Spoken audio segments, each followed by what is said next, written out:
Hello and welcome to session 5. This is the infrastructure track. The last session of the day, it's COVID-19 and impacts on travel patterns. I'm the room host, Josh Halibichuk. Tomorrow, we've got 2 session blocks, a closing keynote, and the Big Idea Virtual Social, which is hosted by Iowa groups who are out there doing the work. They will be hosting 4 different rooms. There's Iowa Big, Inclusive ICR, Trees Forever, and Youthport. And we want to say thank you to our presenting sponsor, ITC Midwest, and all of our other sponsors for Iowa Ideas 2020. If you have any questions or comments during the session, go ahead and submit them in the Whova chat to the right of your video. We ask that all of our attendees keep the discussion on topic and respectful. And you will be remaining on mute for the session just so we can keep things moving along. All of these sessions will be recorded and posted later at iowaideas.com. And if you are out there on social media talking about your thoughts and takeaways from the conference, you can use the hashtag IowaIdeas2020. Some of this content will join our content at the Gazette as part of our coverage on Iowa Ideas throughout the next year. And at this time, I will turn it over to our moderator, James Lynch. Thanks, Josh. Good afternoon and welcome to Iowa Ideas. As Josh said, this session is COVID-19 impact on traffic patterns. Iowa saw huge changes in travel as Iowans worked from home and made other COVID-19 related changes in what until mid-March was their normal. We'll talk about what this means for roads, streets, and funding. And will these changes be temporary or long-lasting?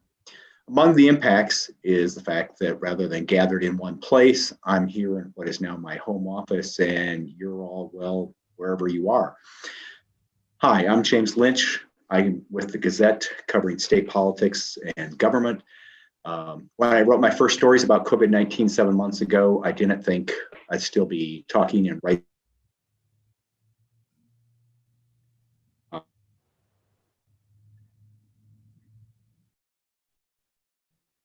about it in October, but here we are. I travel in Iowa, and one of the first people I talked to was Stuart from the Iowa Department of Transportation, who's here with us today. He's the Director of Planning, Programming, and Modal Division of the DOT, and also with us is Jeff Von Braun, the team leader of forecasting, modeling, and telemetrics at the Iowa DOT.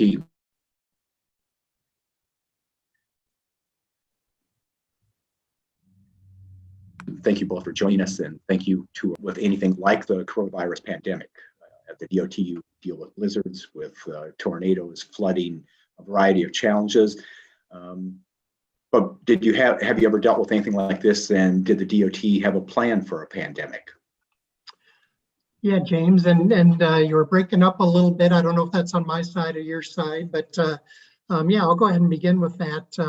So I'm Stu Anderson, and no, this certainly was not something that we've experienced before, at least in our generation and likely the last couple generations as related to transportation impacts.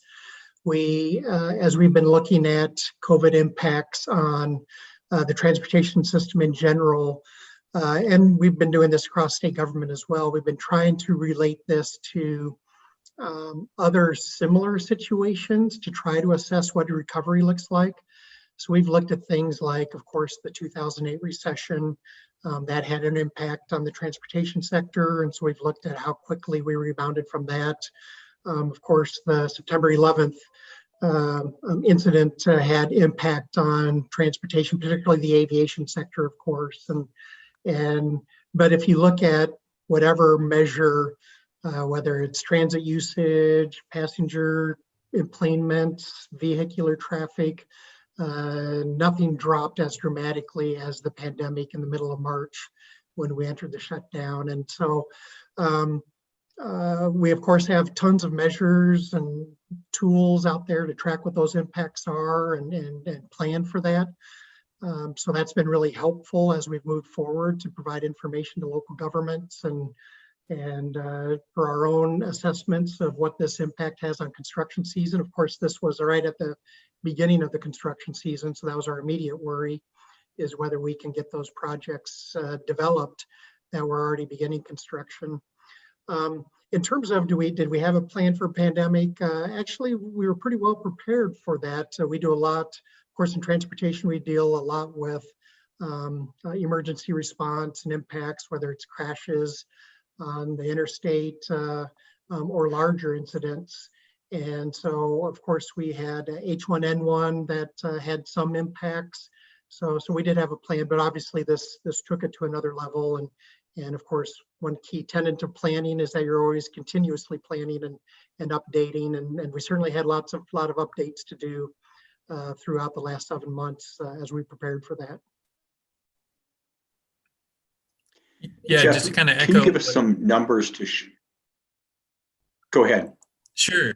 I'll give you some numbers. Yeah, and just to echo what Stu had mentioned, maybe on the operational level, we in the short term have had direct experience. So last year, a lot of flooding events in Western Iowa with the Missouri River and I-29. And so taking a look at data or at tools or models to give us answers on how far are people being impacted in terms of their new trips. If someone lives in Percival and they need to get to Nebraska City, their trip, which would be 15 minutes, 10 minutes, is now over an hour because you have only a few major crossings or just crossings really at all across the Missouri River. And so taking a look at information there, whether it would be for Senate testimonial in DC or for just our own operations and kind of judging just what impact the disaster would have to really give our users and audience the knowledge that we understand the impacts, and this is how we're measuring it, and we're certainly working as hard as we can try to share the knowledge that we have. In terms of numbers, so maybe just a little bit of background. So what I collect and what I work with, so the telemetrics team in the Systems Planning Bureau, they are in charge of monitoring daily traffic volumes and specific truck totals. We've got a network of over 160 what are called continuous count sites, and these are in-ground sensors that record vehicle data that pass by one of these sites every day of the year. Information is normally used to establish, particulars for characteristics of our network, where they exist, and then we're able to collate and say that this is a representative picture of everywhere, because we're not always going to have sensors or people counting everywhere every day there. The end impacts and use of that data, impacts decisions for funding, what projects or long-term planning gets scheduled, as well as monitoring impacts like flooding, or in this case, COVID-19. What the team ended up doing with this normal set of data and tools was, when things started to look like it was going to really impact us, was about March 13th. And since then, we've been creating a daily report that shows how much traffic has changed and analyzing the impacts from it. If you would like to, you can always find this report by just searching Iowa DOT ATR, and those are the letters Alpha, Tom, and Roger, and then traffic reports, and you'll be able to get the first hit that has our report there. But tracks how much traffic has changed since March 13th in two ways. One is how much traffic changed a day in 2020 compared to that same day in 2019. So the third Tuesday of the month versus the third Tuesday of the month for the year prior. Another way is that how much flexible semi, tractor trailer trucks, those counts have changed, and that's your standard, if you will, type of truck that you see on the highway. And what's changed there? Well, kind of two things, and how that report shows is that comparing to 2019, we quickly saw a turn down in traffic, and we measured it, or currently measure it, via local roads, secondary roads, city, interstate, this and that. And as the state put in more restrictions, or we tried to control things before, when we didn't quite know what exactly would happen, we reached I guess a bottom, if you will, of about 65% less traffic on the road network on Sunday. I think it was April 14th or so. Happened to be Easter Sunday. And so Easter, and it was a little snowy and there was some bad weather in northeast Iowa. So there's always conditions and variables that don't exactly let you say that, hey, COVID caused 100% this versus this to happen. But since then, as the states slowly opened back up in ways or reduced restrictions, we've come back up to kind of a level of about 10% below where we were in 2019. And you could even think about how maybe it's a little higher because year upon year, you're probably going to have some growth each year. More or less though, right now, we're about 10% down where we were at the same point last time. That second way of monitoring the data with those truck counts, truck traffic really hasn't changed. It's actually grown compared to its comparison. And that benchmark was the 4 weeks prior to March 13th. So it's goes to show the dynamic nature of our economy, and people still need things, and people are just going to shop in a different way. So those are probably the two big caveats that I've seen. So we went from a low of 65% below the previous year to about 10% below now. Correct. So it really slowed down there for a while. Was that decline consistent across the state, or were there some areas where traffic kept moving? You mentioned freight traffic, truck traffic, didn't seem to slow down, but were there areas that things really slowed down and compared to other parts of the state? Or does your data show that? Sure. Probably the best way the data shows that is by facility type or road type. So on that report, you could see a line that shows the interstate. And generally interstate traffic is longer distance. So if you have people working from home or are having their kids from home, you might see those impacts in city streets, let's say, is a category we have. One of them is akin to secondary roads or county roads. Those have been positive here and there at various points in the last 2 or 3 months, and even in spring when it would be harvest time. So you would have variation due to people's habits in shopping, their thoughts of the severity of the pandemic, as well as just other related activities that are specific to one area versus another. So geographically, north versus south, east, west, or anything like that, I'd have to go back and take a look, but definitely a rural versus urban difference. And even the urban sites that we have that record this data, it's not all going to be the same. Des Moines for 235 could be much lower in one regard, a particular day of the week or a time, versus one on I-35 towards Ankeny. So Stuart, one of the things that I think many of us are familiar with is that a lot of Iowans are working from home, have been, for the past 6-7 months. How much of the decline in traffic volume do you think was related to telework, and kind of thoughts on will that come back, or are we all going to stay home? I think probably the most relevant thing to that Jeff talked about is how we've settled in at about this 8 to 10% below 2019 levels.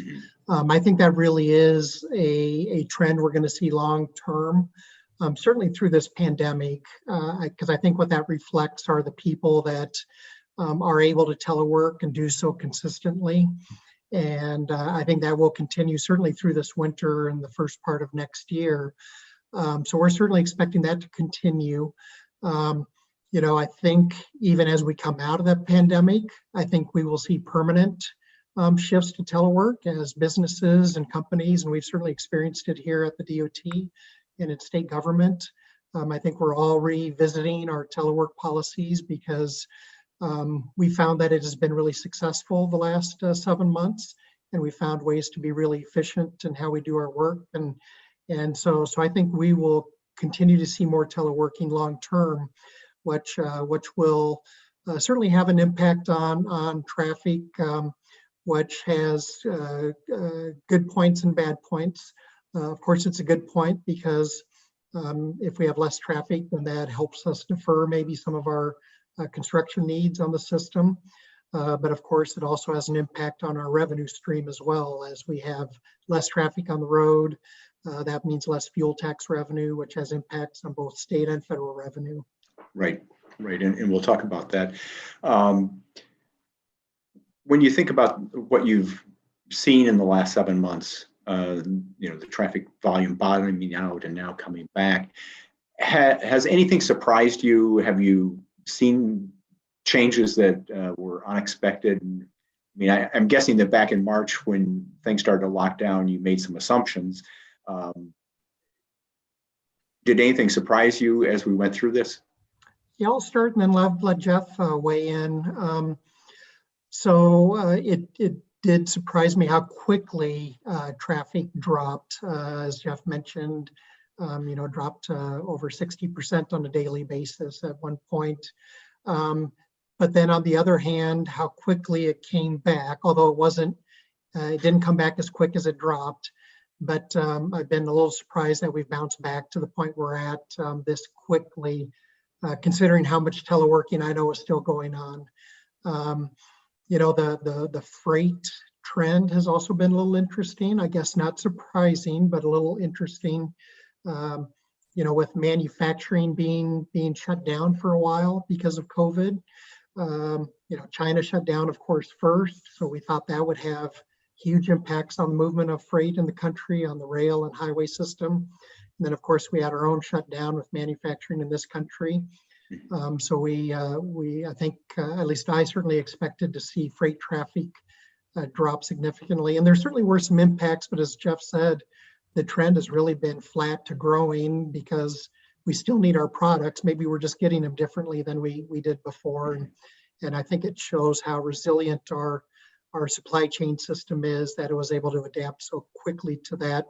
The last thing I'll mention as a little bit of a surprise is, and I know we'll talk about it later, but with those significant changes in travel patterns and also vehicle sales, which has a connection to state road fund revenue, we have expected a bigger negative impact on road funding.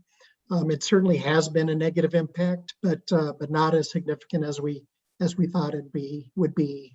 Jeff, do you have other thoughts on that? Quickly, and it was, in March, I think, at least for myself, maybe others, we didn't know what this would all unfold to be. Would it be you'd be afraid to go out of your house, or the world would seem, and in a lot of ways it's normal, but it's slightly different rather than the other way around. So we're doing what we can to make everybody safe and to do that ourselves. But one was just the power of information and for research. So there are few opportunities where you have an event going on where a study of before, during, and after can be done, or shortly before.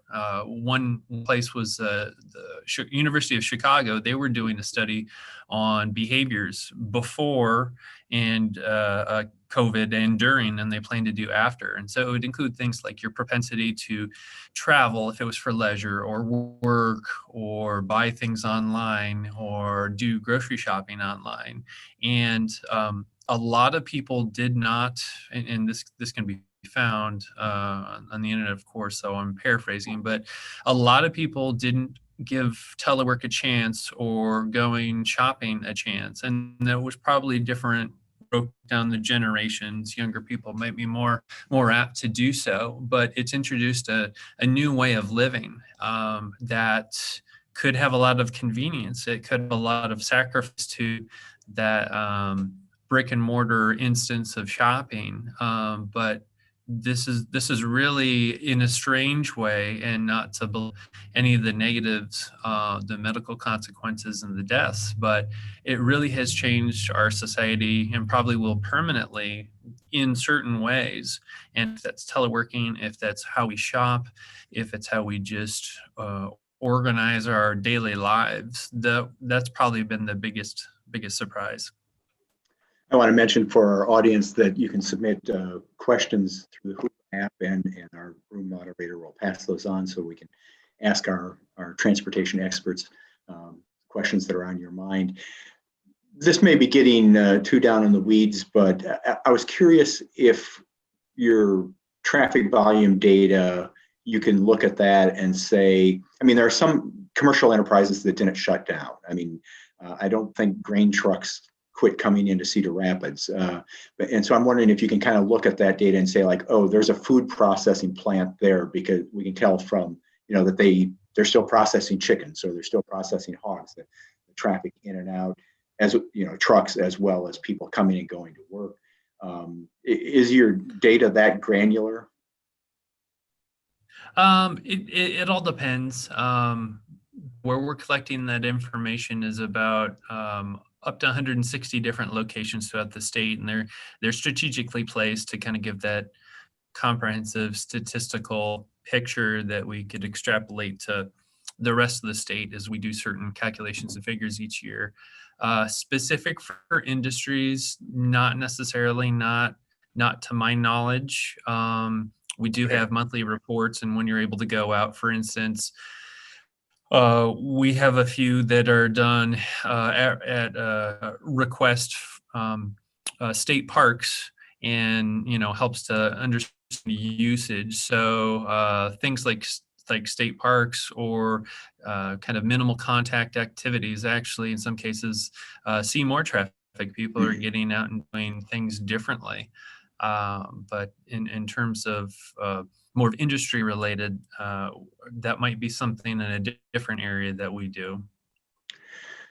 Stuart, you mentioned that this happened sort of at the beginning of what would be your construction season, and I'm wondering if there was sort of an upside in that the lower traffic volumes, were you able to do more work and do more work safely, given the lower traffic volume, and whether, as a result of seeing the traffic volumes drop, did you change any of your construction and maintenance plans for the summer?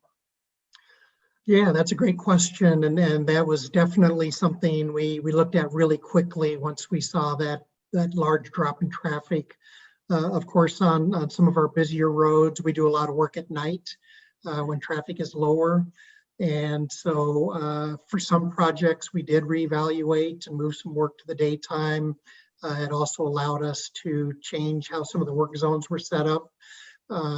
So there were some advantages and some efficiency. Now, I wouldn't say it caused us to change, the schedule of any project, or anything really significant. But for some projects, particularly on those more heavily traveled roads, there were some benefits early on with the lower traffic to try to get projects done a little quicker, a little safer during the daytime.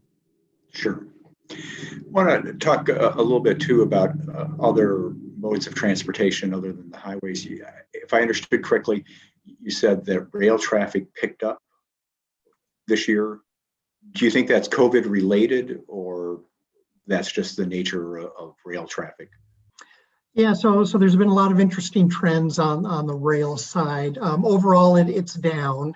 And there was the pretty pronounced V shape, and when you look at the rail car loads that move on the system in the U.S., there was a really pronounced drop, and then a rebound that was pretty good V shaped, as opposed to a lot of the other recovery trends we've seen.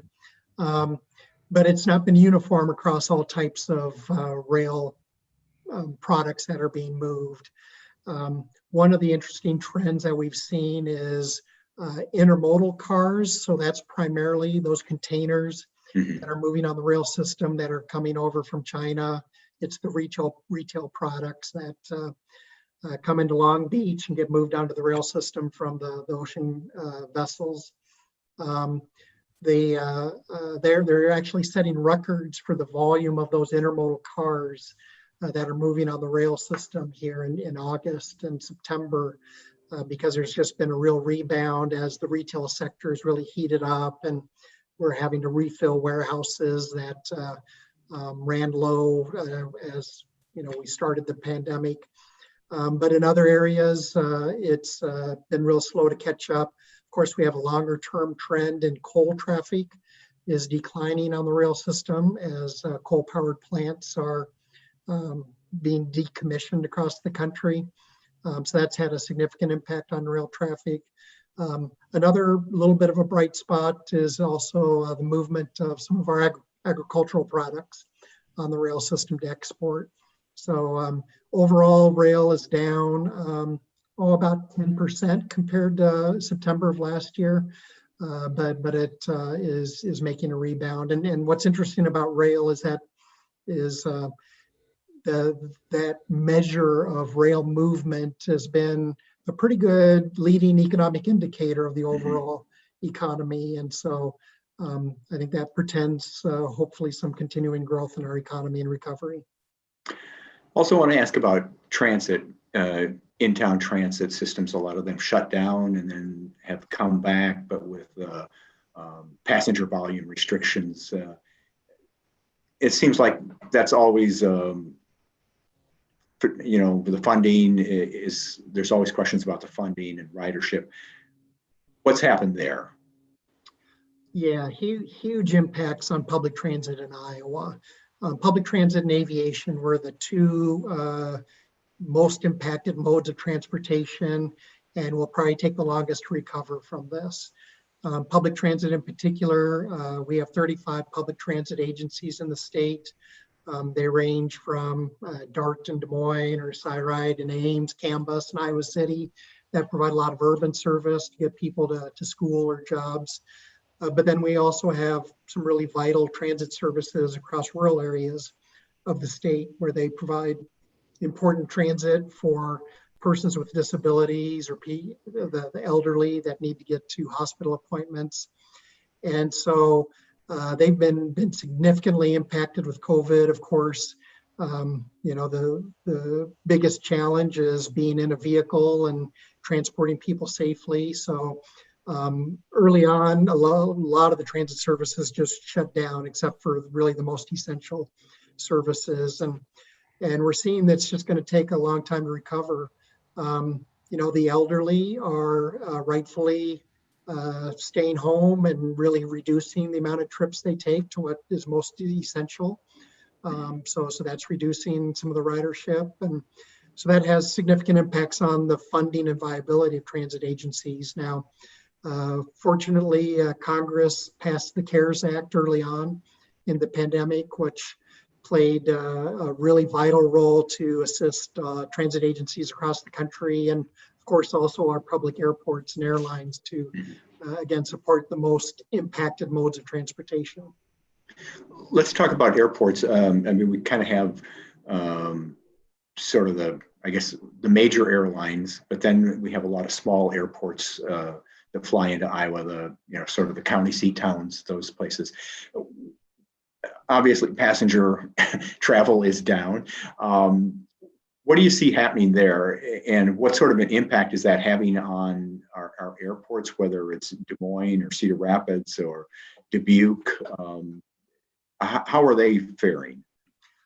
Yeah, so of course, we have the airport impact and we have the airline impact, and of course they're interrelated. The airports were impacted from a lot of revenue streams, whether a lot of them get money for operations at the airports. The commercial airports also get money for passenger facility charges for passengers that deplane and enplane at our airports. But then they get money from the retail operations at the airports, whether it's selling fuel or the restaurant beverages services. So they were significantly impacted. The CARES Act provided really significant funding to support the public airports and cover that lost revenue. Now the airlines, of course, with the passenger volumes dropped 95% and are now, I think, 30 to 35% of normal levels, and hopefully growing, but still well below normal passenger levels. The airlines, of course, relied on CARES Act funding, and a lot of that initial money, whether it's paycheck protection funding or other support, really ran out earlier this month, which is why there's been a lot of discussion in Washington, D.C. about whether there's some continuing relief options for the airlines in particular. Curious about, I guess what you call intercity bus traffic, the Greyhounds, the Jefferson Lines, and regional bus carriers. I'm guessing they've had sort of the same experience as airlines, that people cut back on their travel. Are they back in business, or are they really slowed down yet, waiting for passengers to come back? Yeah, no, you're right. Very similar impacts. But again, the CARES Act really was a vital piece of legislation, and it provided also that funding for intercity bus carriers. In Iowa, of course, we have not only Greyhound, but Jefferson Lines and Burlington Trailways provide really important intercity bus service. And so they're still operational, but yes, you're right, volumes are way down. But that support was really important to keep them in a position where they can operate today. I think about those bus companies that sort of rely on the bank-sponsored trip to a tourist destination. That are relatively, I don't know, it's probably not the right term, short haul, shorter trips. Are they going to make it? I mean, can they weather this? Well, that's I think you've picked up on a sector that hasn't gotten a lot of relief. We have some large companies in Iowa that provide those services. Windstar out of the Carroll area is a good example of that, where they weren't direct recipients of a lot of the relief funding. And yeah, you're right, those charter services have really been impacted significantly. Okay. And then, Stuart, I want to talk about the revenue situation with traffic volumes being down. We're buying less gas and diesel, and that hits the DOT in the pocketbook. What's the impact short term and then long term in terms of your revenue stream? Yeah, so it might help if I begin just a little bit with talking about the State Road Use Tax Fund. The State Road Use Tax Fund provides about $1.7 billion a year in funding to not only the DOT, but all 99 counties and 946 cities in Iowa. It's probably the largest source of road and bridge improvement money we all receive. And the Road Use Tax Fund is made up primarily of three revenue sources. About 40% comes from the state fuel tax we pay. And obviously, as our traffic went down, that meant our fuel tax revenue went down. Another one of our sources is what we call a fee for new registration. And that's the 5% fee we pay when we buy a new or used vehicle. And we saw vehicle sales drop over 50% in April, which was probably a combination of fewer actual sales, but then also a delay in the processing of vehicle sales transactions as counties were dealing with their own workforce challenges with the pandemic. And so that impacts that revenue stream. In Iowa, we actually have better diversity than most states in our road funding because we also have about 36% of our revenue comes from annual vehicle registration fees. So that's the money we pay the county every year to license our vehicle.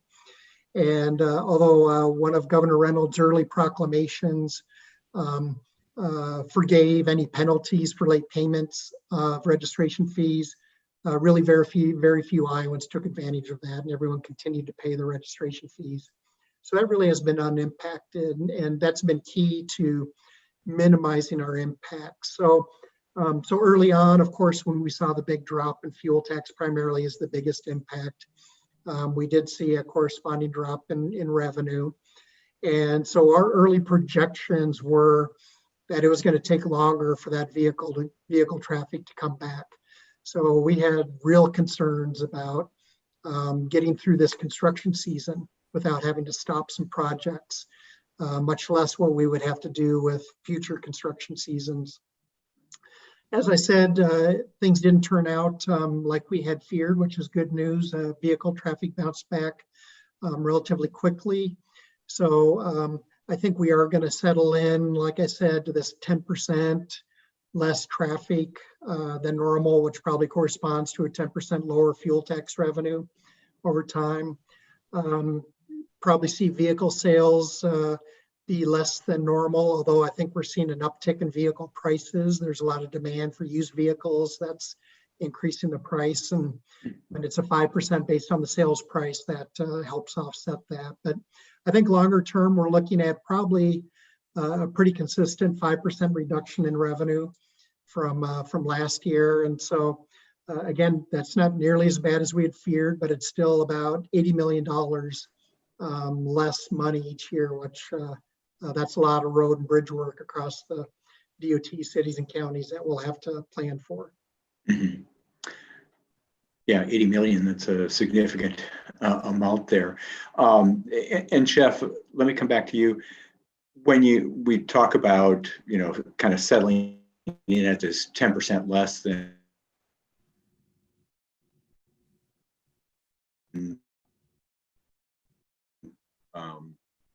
most volumes would probably increase year over year.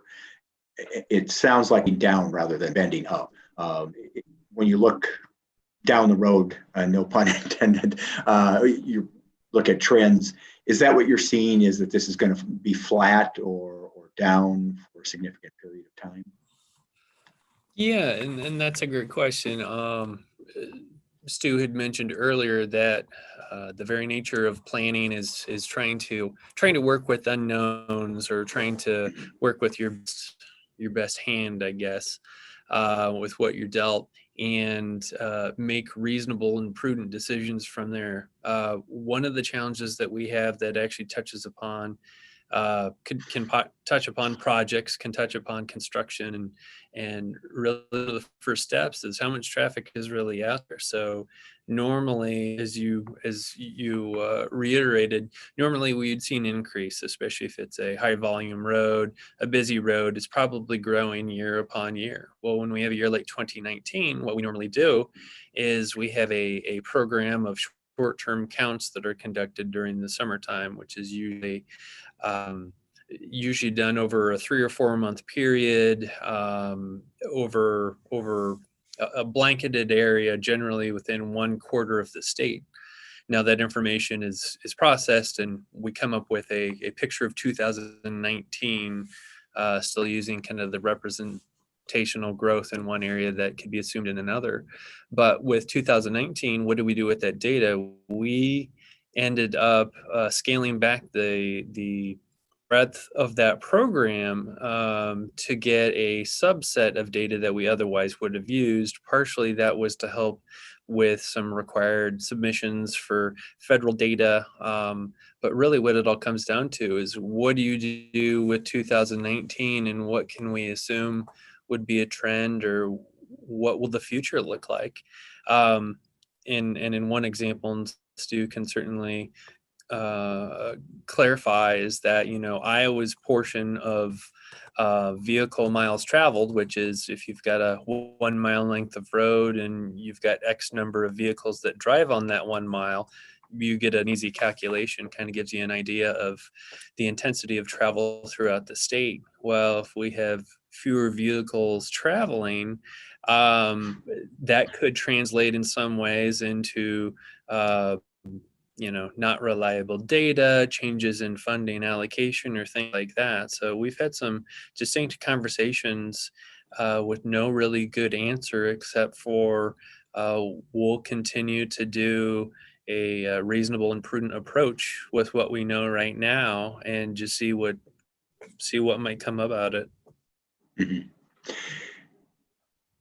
Which is going to have more impact on what the DOT does, the lower traffic volume? I mean, roads and bridges aren't going to wear out quite as fast, although I'm not sure 10% traffic is going to have, that much impact, or the lower revenue stream. Yeah, I think probably you're right. The lower revenue stream, certainly less traffic helps, but you're right. That probably just amounts to, maybe a couple years of growth that we would normally see. So it's not going to eliminate the need to do projects, but maybe just give us a little bit more breathing room, because of course we have more needs than funding available, like every jurisdiction has. So yeah, I think the bigger concern is the depression of revenue. Even though 5% doesn't sound like much, on top of this, we always continually see construction costs increase. So not only do we face every year lost buying power, but then if revenue also drops 5%, that's just going to compound the challenges. Now, one of the things that we've been tracking very closely is the prospect of some additional federal funding to help with that. And there's been discussions back and forth in Washington, D.C. and in Congress about whether a future COVID relief bill includes some funding for states and local jurisdictions that have lost revenue. And so that's something that may be a possibility. It's certainly not a priority right now in Congress, but I think that discussion will continue. Probably the better opportunity is every 5 years or so, Congress does do a complete reauthorization of federal transportation funding.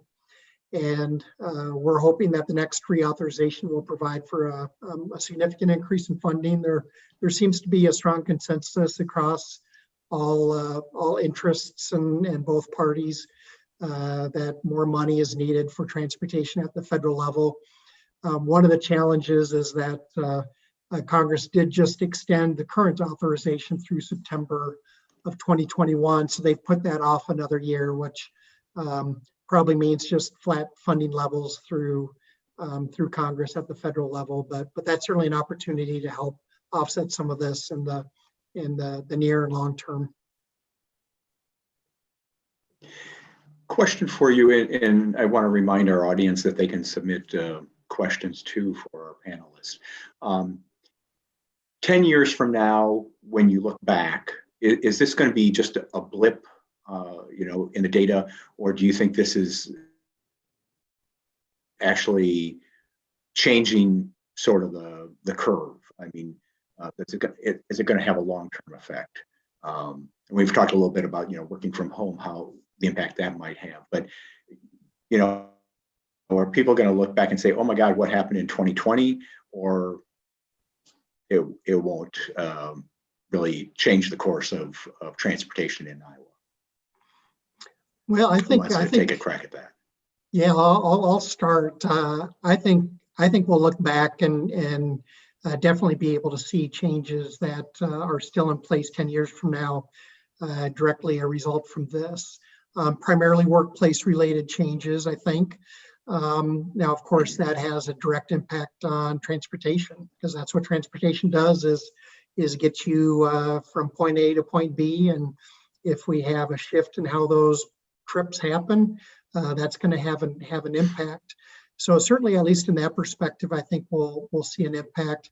Although I do think it will vary by mode of transportation again. I think the aviation sector, although it's going to take a while to bounce back, I think that will come back here as people get more comfortable with traveling.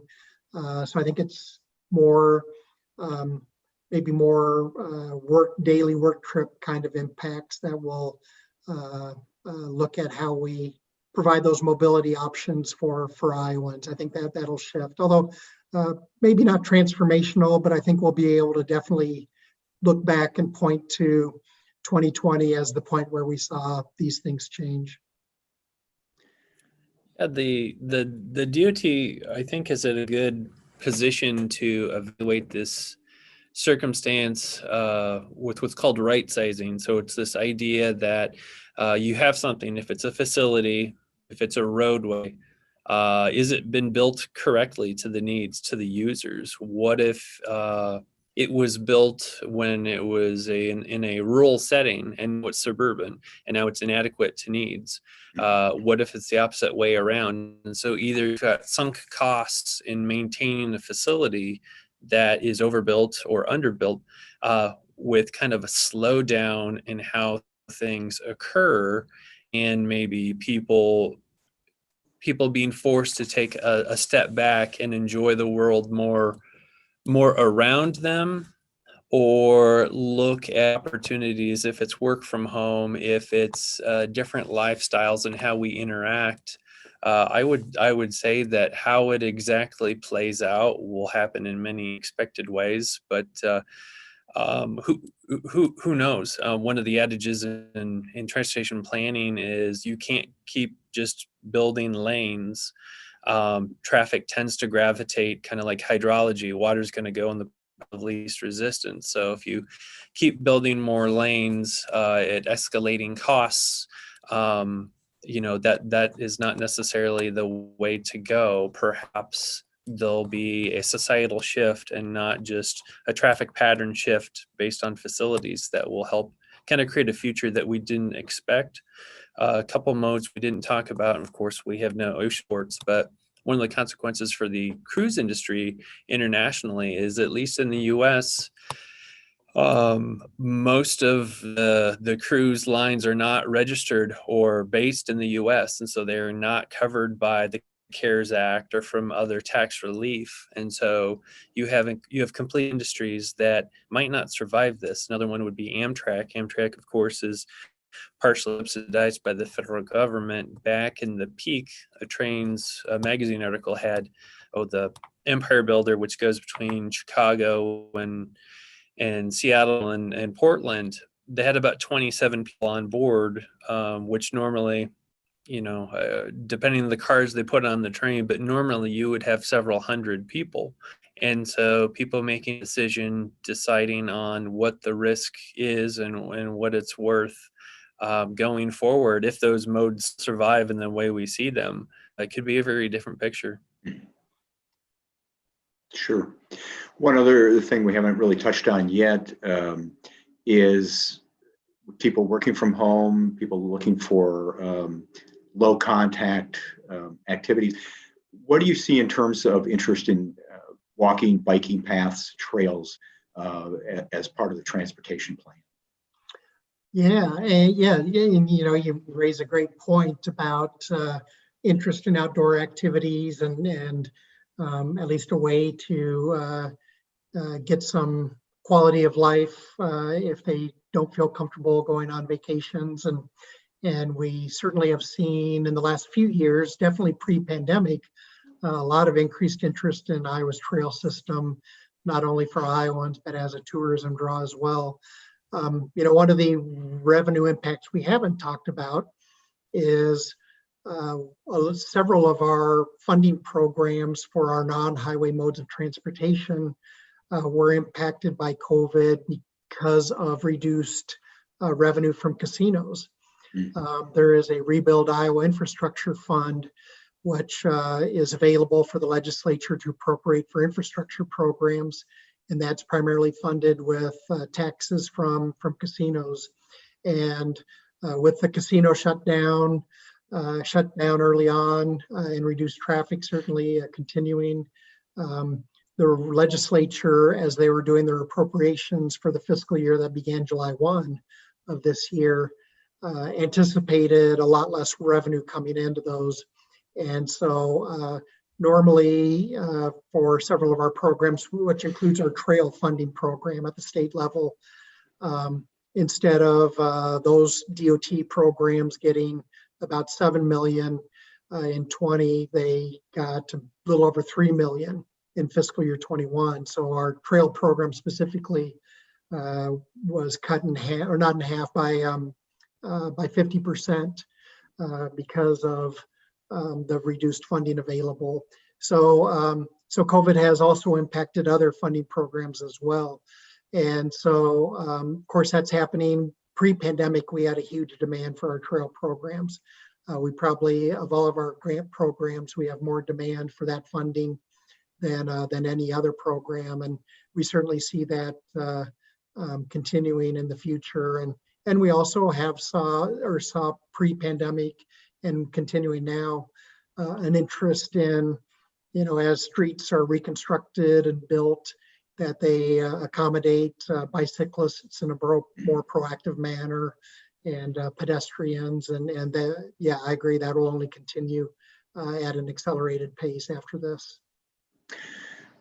We've touched on this in a variety of ways as we've talked about COVID impact on transportation, but I'm wondering, when you think about what each of you do, has this made you rethink what you do and how you do it? Not just as an agency, as a DOT, but in your particular role, have you had to sort of change the way you approach it at all, based on what you've been seeing over the past 7 months?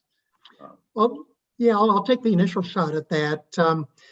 I think the thing I'm most proud of the work we've done at the DOT is I think it's verified that the processes we use to do, for example, transportation planning, are effective and adaptable to the situation. As we've talked about a couple times throughout this discussion, our planning process is continuous and adaptable as things change. And, one of our focus areas in recent planning efforts, as we look out 30, 40 years into the future, is what is our transportation system going to look like as we have more automated and connected vehicles? Because that will be a transformational change. And so, we can guess when that becomes a bigger impact or not, and no matter where we guess, we'll be wrong. So really what our planning process requires is that we can look at different scenarios and prepare for those and have a plan in place for how to deal with that. And I think that has lent itself very well to dealing with what nobody would have guessed back in December of 2019 we'd be dealing with. We're able to, because we have these 160 recorders across the system, we could track daily Jeff's team, what those impacts are. We could estimate what the funding impacts were. We're able to adapt, so we didn't have any impacts on our construction projects this season. And we're continuing to monitor so that we can minimize the impacts in the future. And we're changing how we look at projects. So I think, although no one expected this, I think kind of inherent in our planning process, we've been able to adapt really well to that. Jeff? Yeah, data. Stu, if I can, go ahead, Stu, have you had to tweak your 5-year plan as a result of this? We haven't had to make any amendments. Early on, we did delay a few projects from when we were going to originally put them out for bid. We put projects out for bid every month throughout the fiscal year. And so for a few larger projects, we said, let's wait till we go deeper into the construction season just to make sure we can get through this season without impacting projects. So we haven't moved any work out of this fiscal year. And I think where we're at now, we think we're going to be able to continue. I do expect, though, with the next 5-year program, when we look at a sustained reduction in revenue, although not a huge reduction, but a reduction nonetheless, we'll probably have to work with the commission to move some projects around. But right now, we haven't had to delay beyond this fiscal year any work. Okay. Jeff, if anything, I would guess that this has made the data you and your team collect even more important in the process. Yeah, definitely. And I'd say that the mix of individuals as well as just technology to harness and manipulate data. That's, the term dashboard 10 years ago, you would have thought dashboard was in your car, but dashboarding is a informational website that's showing you a synthesis of data. There's so many different things that we're able to do now and analyze, and we might not be able to say that, hey, that's directly to COVID, but we're seeing changes that might be influenced by different things. The power of that, it's really pretty exciting, and being able to do that, not in an ideal setting of everybody in the office being collaborative. It's really taught us, like Stu said, that we are well prepared for our planning duties and the processes, and whether it's taking a look at things on a daily basis or analyzing what should we do with key features of our annual activities. Should we continue them? What impact will it be? There's just a lot of different things that we have to take a look at, and not always know what to do, but make the best choice considering the circumstances. So it's exciting and challenging. Jeff,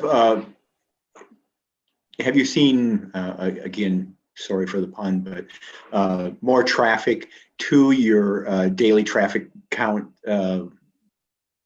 site, on your website? I mean, I'm guessing maybe gas station owners, convenience store owners, those sorts of people pay a lot of attention to this, and even just regular folks like me. Are you seeing a lot more visitors? The great question, and James, that was my homework to prepare for tonight. And I forgot. You called me out on Oh, no, failing to sorry. do my homework. But no, I mean, especially when we were having daily conferences from the governor at the very beginning, she would reference, and we would want to have that data prepared just in case she would want to use it. We get it uploaded generally by 1 p.m. each day during the work week.